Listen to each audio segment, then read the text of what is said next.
Ring, ring, ring. Hi, Miss Phillips. This is Emily Derrickson. I'm here with Carl Rogers.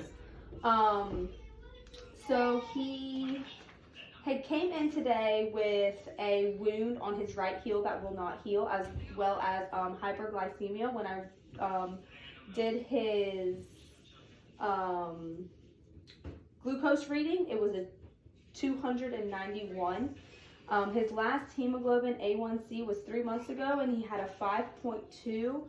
Well, we redid his A1C, and it was a 7.5. And also, whenever we did his complete blood count that you ordered, we had an elevated white blood cell count of 14,000 millimeters cubed. And he's reporting significant pain in his right heel. He says that it is non-radiating. He rated it a 7 out of 10 with a sharp pain. He said that his pain meds do make it a little bit better, but he still can feel that pain. So I was wondering if, because of his elevated white blood cell count, if you wanted to do a culture and sensitivity on his wound down there before his next dressing change. Because whenever I assessed it, it was kind of like reddened and showed some signs that it could be becoming infected, and it is non-healing. Okay, so you want to do a culture and sensitivity on the right heel.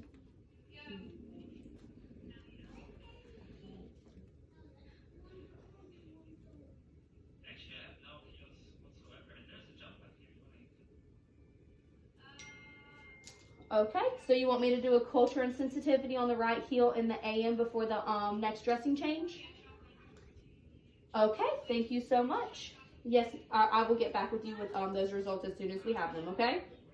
All right, thank you. All right, so that completes my SBAR. Now I'm going to do my patient teaching. So I'm going to enter my patient's room, close the door, perform hand hygiene. I'm going to pretend this is my CT. Hi, Mr. Rogers. My name is Emily. I'll be your nurse today. Can I have you verify your name and date of birth? Carl Rogers, date of birth 3/15. And do you have any allergies, Mr. Rogers? No, ma'am. MR number 7718854. Everything matches up. So I'm just going to do a little bit of patient teaching with you real quick. So because of your cough, I want to teach you how to do the incentive spirometer. Have you ever seen one of these before? No, ma'am. Okay, perfect.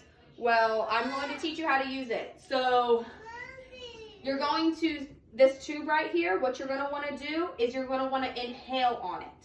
So you're going to take a deep breath out, or you're going to breathe out as hard as you, like as much as you can, and then take a deep breath in. And as you're taking your deep breath in, I want you to suck on this tube. And you'll see this little ball right here is going to rise and fall as you're sucking in. So the highest point that it reaches, you want to move this bead all the way up to what you've reached for that breath, okay? And the goal is to kind of expand your lungs and get all of that mucus out of there that has you congested and coughing up stuff. So do you want to go ahead and demonstrate it to me real quick? So breathe out. Now take a deep breath in. Good job, you hit 1,500, not too bad for the first try. So I'm going to move your beat up. So now we want you to do this about 10 times every hour. So if you think about that, like if you're watching TV, every commercial break, just take your incentive spirometer out, do it a few times, and you'll really see a big difference in your chest and how like clogged up it is. Also, you can do like deep breathing exercises. So you like breathe in real deep, breathe out, and then cough. And that'll also help to break up everything down there and clear out your lungs so we can get rid of that cough and that mucus, okay? So there's the incentive spirometer. Another thing I wanted to touch base on was your diet. So I know that you had said that you were following the 1,800 calorie diabetic diet very well for a long time. And then you kind of slacked off in the last 9 months. Well, we could really see that in your A1C. It was elevated, so we want to just make sure that we are for sure make sure we're getting enough calories, so 1,800 calories a day. And we also have you on a sodium restricted diet. So we don't want you to intake any more than 2 grams of sodium a day. So you need to really watch like your processed meats, canned foods, fast foods, like chips, anything that has a high salt content. So that's also like your seasonings as well. You can, there are some seasonings that are low in sodium, so you can look for those in the store whenever you are looking for seasonings that are good for you. Another thing I wanted to talk to you about was the wound on your heel. You did have an elevated white blood count, so we're kind of just watching that, making sure that your heel doesn't get an infection. So if you notice any increased pain down there, it begins to start radiating, it feels warm to touch, you get like feverish or chills, make sure that you report that to one of the nurses that are on staff so that we can make sure that we get in and assess that wound, because we really don't want it to get infected, and those are all signs of like a worsening infection. Or if you notice in drainage, increased odor coming from down there, for sure let us know about that. While you're in the hospital with us, range of motion, I mean, just keep those muscles strong. I know when you're in the hospital, it's like, I don't want to get up and do anything, just lay in bed all day. So we just want to make sure we're constantly working out those muscles. Just flex them, extend them, you know, just keep them working out as much as we can with your upper body and your lower body, okay? So we touched with the diet. We did that.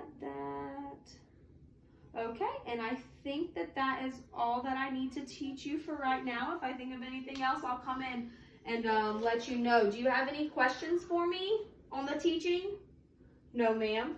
Okay, so just remember that incentive spirometer is very important, and that'll really help prevent you from developing anything like pneumonia or atelectasis. So we just